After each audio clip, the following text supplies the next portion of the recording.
So if I'm going to be doing this again, I'll need to figure out a better system. Um, I'm recording my desktop on Discord as my phone streams in Discord because otherwise the file size is too large. Whatever. Okay. Making Alfredo. Chicken's cooked already. Mom made it. Tastes better than it looks. First step, a roux. This is melted butter. The amount of melted butter is roughly equal to the flour. A roux is the basis for a white sauce. I'm making an Alfredo. It's pasta as well. Just follow the instructions. I'll get to that next. A roux is equal parts butter and flour, added milk, and cheese. I have the milk. It's not the best cheese, but it'll work. And you also add nutmeg. I don't have nutmeg, I have pumpkin pie spice, so we'll see how that works. Butter is melted. So now, hand whisk, and the butter.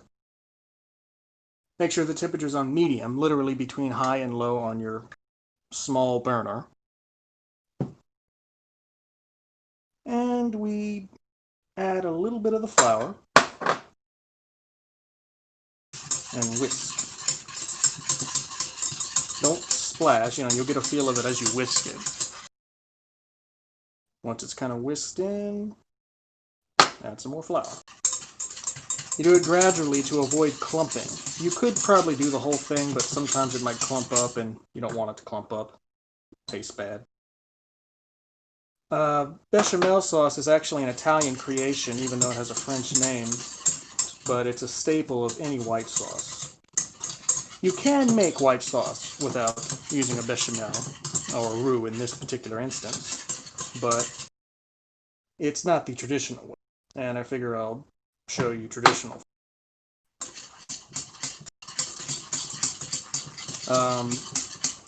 Once I have all the flour in, I'll tell you what we're looking for, but you'll know it when you hear, see, and smell it. In this case, as you can see right now, it's a nice golden brown color. Oh, I'm sorry, it's more of a golden color. You want it to be golden brown, so we're going to let it cook and condense down till we get it to that golden brown color. And it also smelled kind of nutty. Literally like, these are sunflower seeds, but if these were nuts, sniff them, they would smell like your roux will smell. But you want to keep stirring it. You don't want it to burn. A burnt roux ruins the entire sauce. And you won't even really notice if it's burnt by look.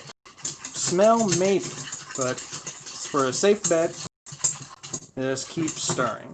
If you want, you can kind of spin it a bit, but I usually don't. And again, you're looking for a golden brown color. It's kind of darkening, so that's close. You want to smell it. It's getting there. If you're worried about looking stupid while cooking, don't, because you want to have it taste good. You don't want to look good while doing it. I'm cooking in my underwear. My gut's about 6 inches from coming on the screen. But it's starting to smell pretty good. Oh, and a word of advice, when you're doing stuff like this that involves a lot of steps, pre-prepare your ingredients. The chicken's already cut up and cooked. The spices are portioned out. Everything's within arm's reach. It makes you have to rush a lot less.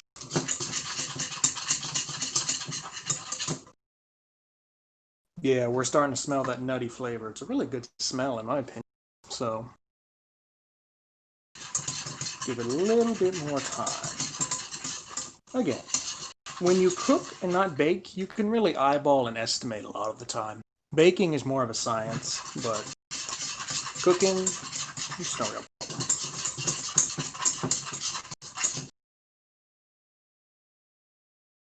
It's getting there.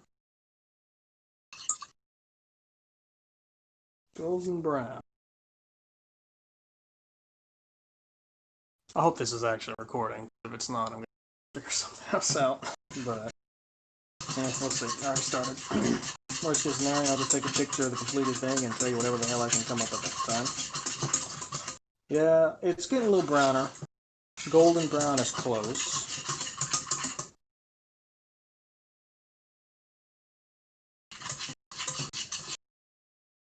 And I suppose while I'm doing this, I can start filling the water. For this pot, the recipe may say 4 to 6 quarts on the box, but I generally ignore that because I've found that just filling a pot that size halfway works. So, you know, eyeball it. And just tap water, you know. I would add a little bit of salt, and I wouldn't add olive oil. And I'll explain that when I actually start cooking the pasta. Right now, we're just boiling the water. But take your salt, a little spritz of it, and then you just let it boil. It's a lot of water, so it'll take a little while to boil, so that's why you want to start it right now. As for the bechamel, I think a little bit of water there, that's why it sizzled. I think we're about good. So, we add our milk. Now, from what I recall, the ratio for milk is a couple more times. We're just gonna start tipping it in, and we'll leave it at that. And we're gonna see how it goes. As for the rough amount, I guess that's about a cup and a half or 2 cups. So I turn the heat up a little bit because we want to get it to simmer for about 8 minutes. And you might have some bad smells right around now. That's okay. It's to be expected. The milk hasn't had time to curdle or boil or sear yet, so we're just eyeballing it.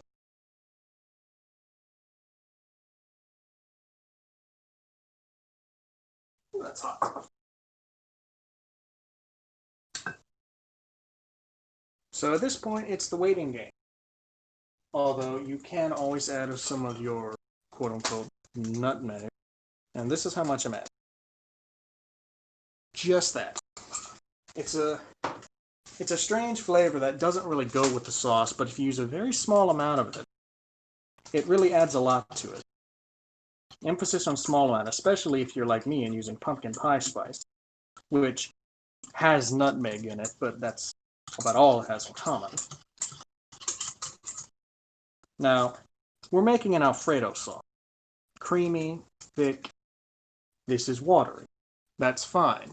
A big part of the thickness of the sauce is the cheese.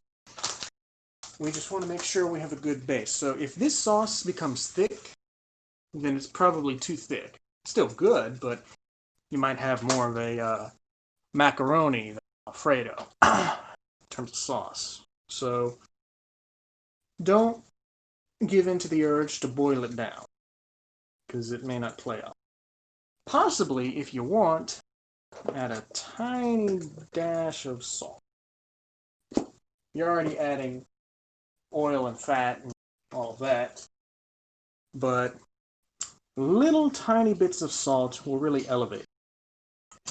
Now also keep in mind, we didn't add a lot of milk, so this sauce is already kind of thickening.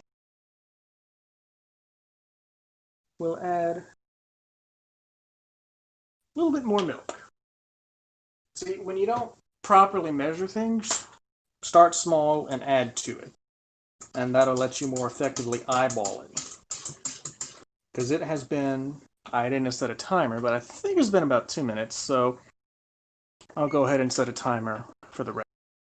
A recipe that I follow says once you add the milk, you simmer for 8 minutes, keeping in mind that you've been preparing it at medium heat so far. Without a timer, you've just been letting it get golden brown.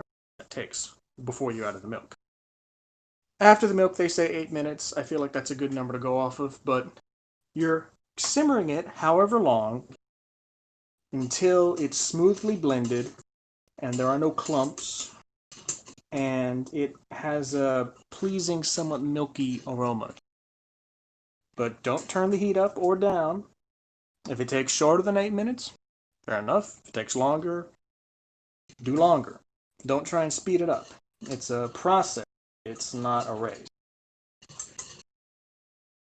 I'm going to get a different spoon sauce.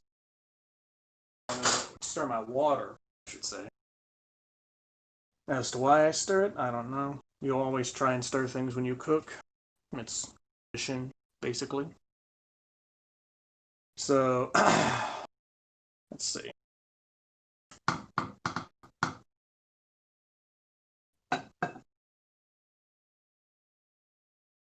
5 minutes left on this. It's getting pretty thick. I think I'll add... Because again, remember, a bunch of cheese is going to go into this as well as some spice. So,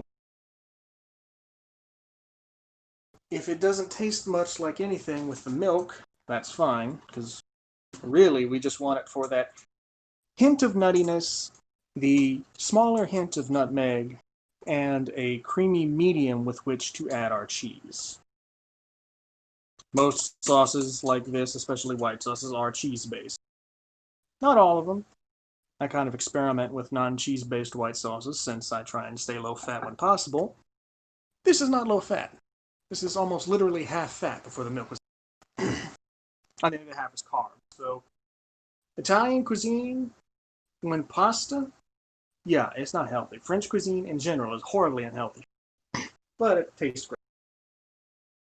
We generally just, the French would say, c'est la vie. Which I think means like, live and let live. I'm taking Spanish, not French, sue me. So, the steps ahead, we're going to actually start to boil the pasta soon. And the box says 12 minutes for al dente, which is what I always go with. Al dente is a little firmer than tender pasta, and since we're using a sauce, we kind of want that. So we will be boiling it for 12 minutes. Important rule to follow when you boil pasta. Watch your water level. When you add it in, it will start to rise, and it will overflow, and it will smell very bad and make a big mess to have to clean up. Just started to boil, so we will find that out now. Turn down the heat on this just a hair. I know I said don't, but I'm just doing it a hair, and, well, it may not work, so we'll find out. Pasta, some people break it in half to make it a little easier to eat, but that's a very big faux pas in traditional Italian cooking, so I don't. Be traditional when I can. Now, without further ado, please don't splash. Okay, good. Yeah, you're dealing with a big pot of boiling water, so it's possible that you might get some splashback, and if you do, it hurts and it's miserable. You know. So, because this needs to be a timer, we're going to set the timer back for 14 minutes, taking the remaining time from the bechamel, which as you can see is rising very much. And that's good. It's very good. In fact, I'll add a little bit more milk because it's still kind of thickening, which you want it to be somewhat thick. You don't want it to be watery, but not too watery. As you're starting to notice, with a lot of dishes, a lot of it can be up to interpretation. Also, if I curse, it's probably because some of this boiling water splashes on my stomach, so, you know, keep that in mind.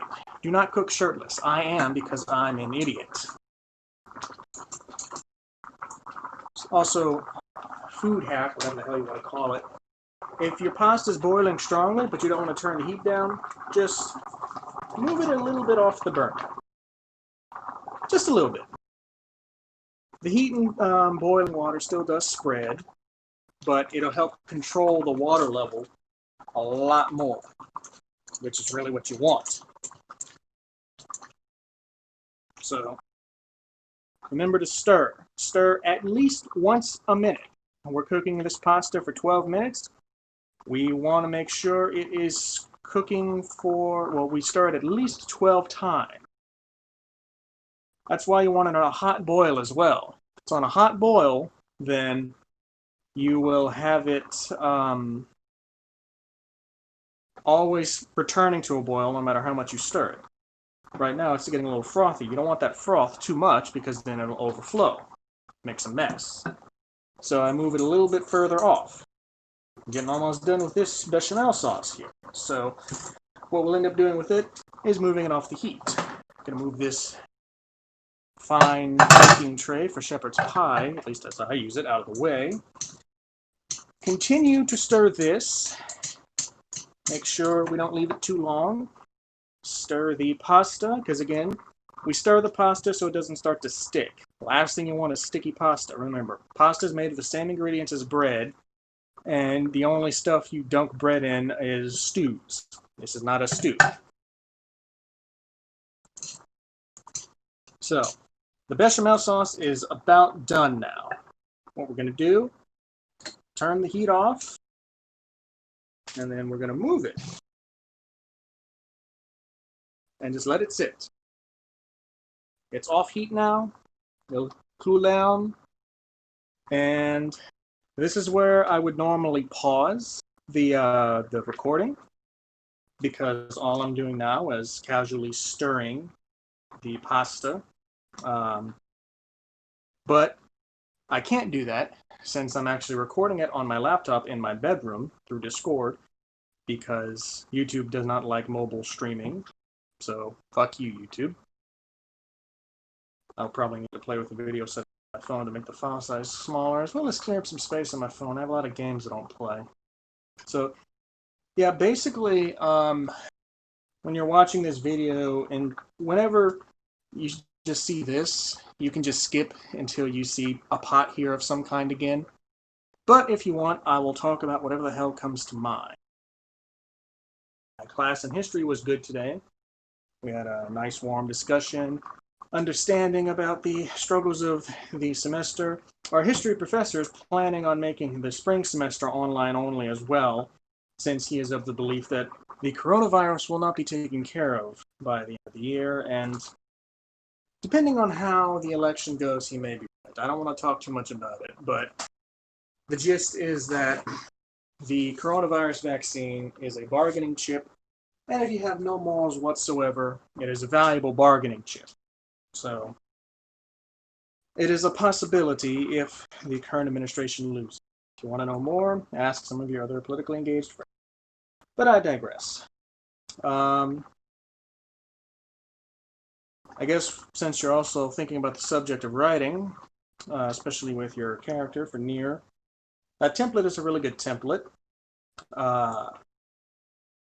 Just make sure that you do get some experience with the character, with their new toys. For example, just as practice makes perfect with about anything in the world, so does it also do with writing. Roleplay, story writing. You do need to do it. Don't have to do it with me, don't have to do it with anyone, don't have to do roleplay at all, you can write, but the best way to become familiar with Nier and her new toys, or perhaps Nier in general, if you've been out of her for as long as you have, is to do it. Strike up a random roleplay. Come to me with just a desire and a character, or anything that you'd like to do. Find somebody random on other websites. Whatever you feel is appropriate. But something is appropriate, so you must do that something. And I'm always open and willing to do it, except when I'm busy with schoolwork. Today, I am not busy with schoolwork, so it's an option. Tomorrow works as well. Any day, quite honestly. And as for grooming tips, as I was saying before, remember to try with an electric razor first. You'll get a much closer shave with a manual, but an electric one will be much easier. You can ask anyone, man or woman, they'll tell you the same. And if you use a combination of both, you kind of get the best of both worlds. It's a little more cumbersome, but it's a lot easier and a lot less painful. And again, the pain will go away. You're shaving that part for the first time. It's not like your face. It's kind of like, well, yeah, when you shave your head. Exactly. Like I shave my head. You know what I'm talking about. It's always painful when you're shaving hair that's never been shaven, or that you haven't shaven recently. My scalp, whenever I shave it, it looks like a cancer patient. It's splotchy. It's purplish. It's horrible. But, you know, after a few days of it being clean shaven, then it gets a much normal tone. Maybe it's a bit paler, but it looks fine. So the look that you have after you shave, as you know at this point, is not the look that you will have permanently if you keep yourself. On the topic of facial hair and just general shaving of the head, don't go full bald. As I said, I'm doing it because I like doing weird shit, but you don't want to do that typically, since you look like a thumb. So, you know, food for thought. Speaking of food, 5 minutes left. I'll reset this timer.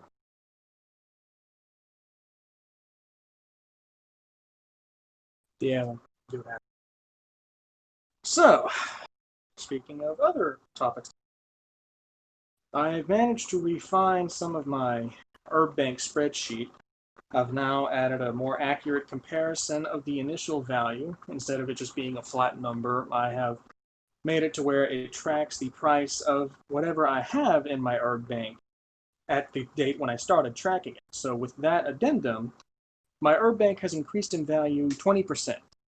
If, like, I've never added or removed anything, just kept the shit in there, not touched it, it's worth 20% more. So suck it, Wall Street bets. I'm getting real solid return.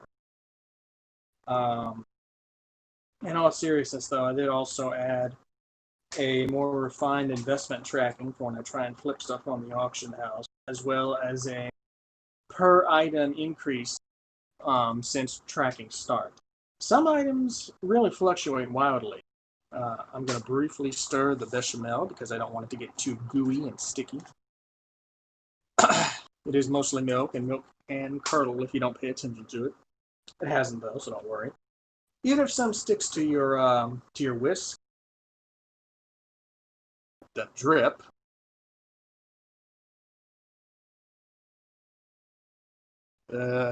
You can see some gooey shit on it. That's congealed milk, basically. That's fine.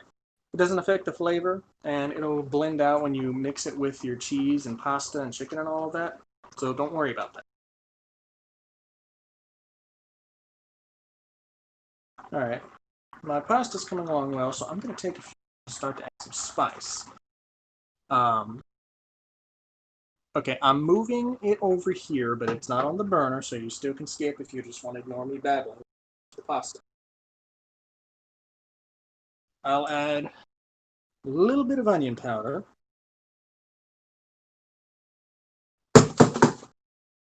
It kind of sticks. A little bit of onion powder. A little bit more garlic powder.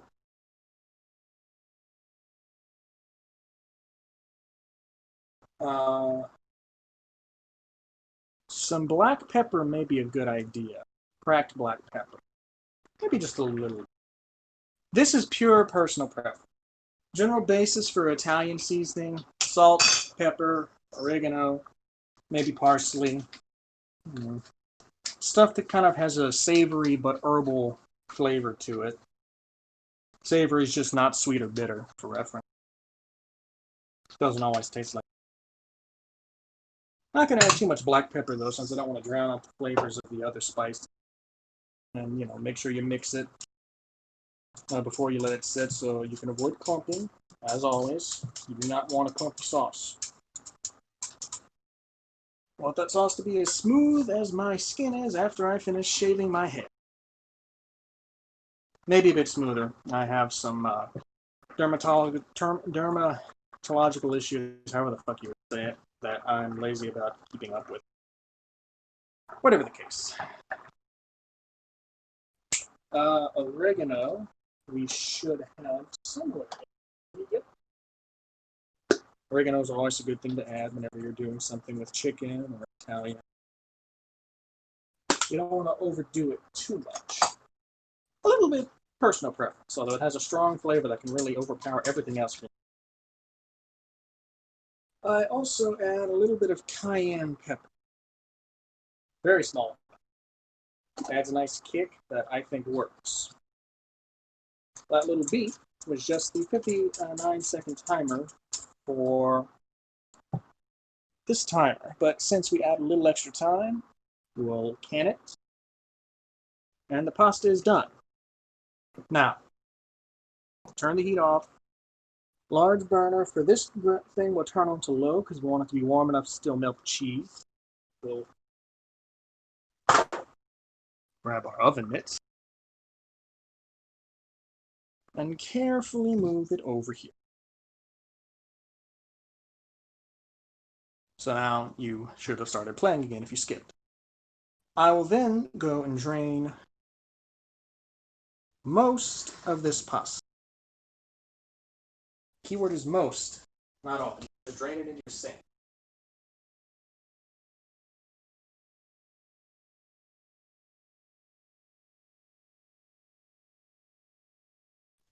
Be careful with draining it. It's very hot and steam and will burn you. It will hurt extremely bad. So just make sure you have a proper guard. And take your time with draining it. Do not rush the draining. Extremely hot water and it will burn the piss out of you. If you get any of that on you, even the bacon. My thumb's already almost burning. Just because a little bit touched it. So lean it in. Be careful. If you have a colander, just dump it directly in the colander. I have that, but I'm lazy. So I'm burning my finger and do it. Laziness is not good to have in the rest. And wherever that water gets on as well, like some of it has splashed onto the side of the pan, do not touch it, even with the mitt. Just go under. Buddy, that is hot as shit. It will burn you. But fumes. We have our pasta.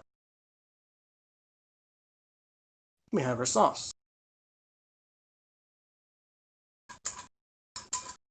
Give it a little stir.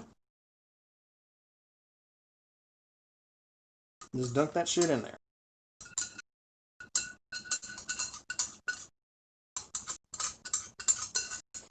You know, get as much out as you reasonably can, but it doesn't have to be absolutely perfect.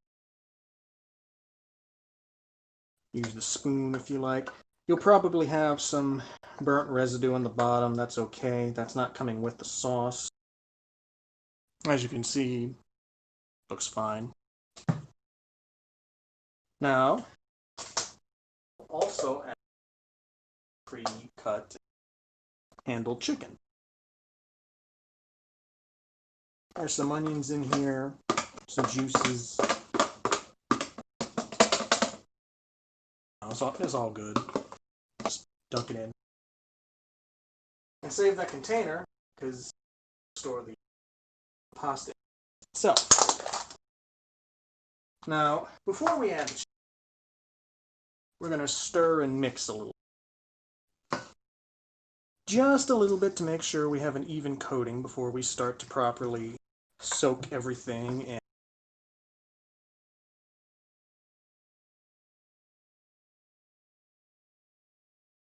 Well, more, I should say. Some might splash out because, you know, you got Butterfinger. I try and do a blend when I can. This is grated Parmesan. You don't want to add too much. It's more of an accessory. But you also do want to keep in mind how much volume you have to cover here.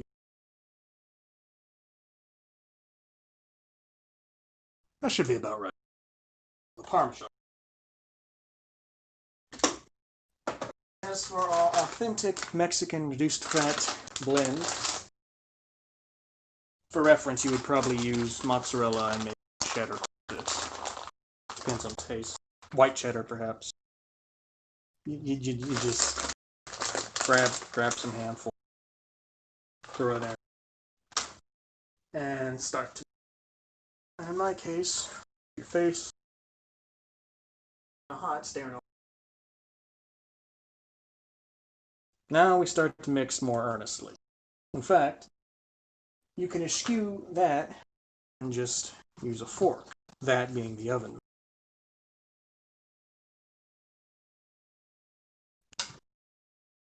And you basically mix it like you're hand mixing a salad or tossing it.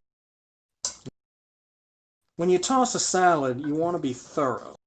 You want to get every inch of that covered. And a good salad tosser will never leave a salad partially dry. Every part of it will be moist and wet, and it leads to great satisfaction. I could keep going. I don't want to make a fan episode of Food Wars here. In all seriousness, you can see, the cheese is melting, the pasta sauce is overall getting a bit thicker. We have some excess moisture in here, so you may want to add a little bit more cheese. Perhaps even milk, Milk, generally, you wouldn't add afterwards, but it's your sauce, it's your flavoring. Add a little bit at first and see if it tastes better or worse. If it tastes a little worse, no problem, because it tastes great as is. A little worse is still fine. Plus, you're going to also be experimenting when you cook. It's a natural result. And you'll just want to try and find the thing that works best for you. In this case, the rest of the cheese. I dipped my finger in that a little bit. That's hot. Extremely unhealthy. But, as we said, most Italian and all French cuisine. Even coq au vin. Although you can make coq au vin with, it's still, a shit ton of wine. Some salt. Very, very, there maybe are 5 French recipes that are not unhealthy shit, but as Julia Child would say in some more eloquent form, if it tastes good, eat it. I also recommend you look her stuff.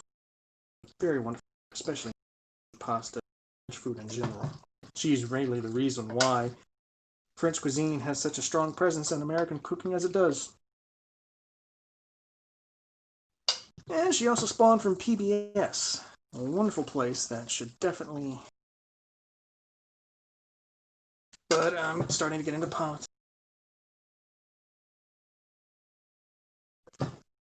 Again, there's no real cooking at this point. It's just thorough mixing before we then plate it up and put the rest in a Tupperware. Because we're not animals, we don't waste leftovers. Can't believe some people do that. This stuff tastes great the next day. Fuck, you get rid of it. Oh, and you'd want to soak this in the sink. Make sure you loosen up. And you can let that sit for a little bit while you put up and get the soak ingredient. Thyme, spice,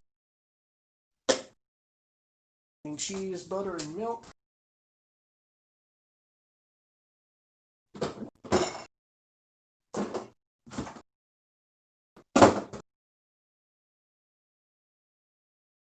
Don't forget to cook your chicken that expired yesterday. It was $5 and you want to use it.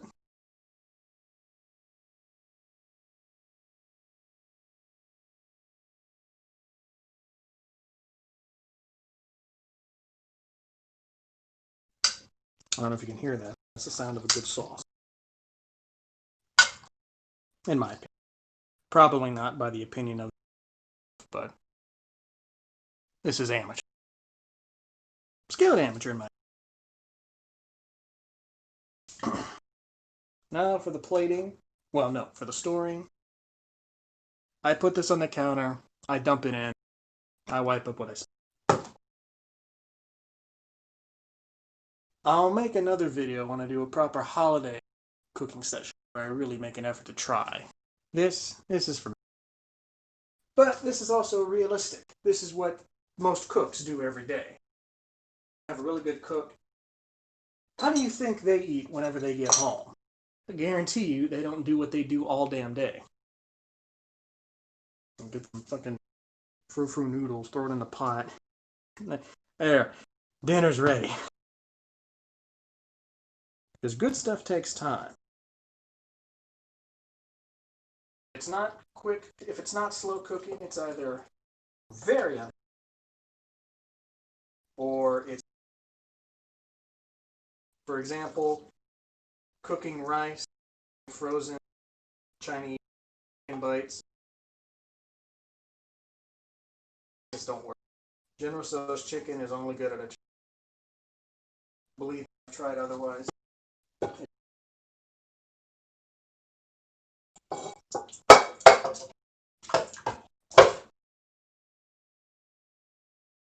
Okay. It's stored. It's cooked. It tastes good. Bon appetit. Pause.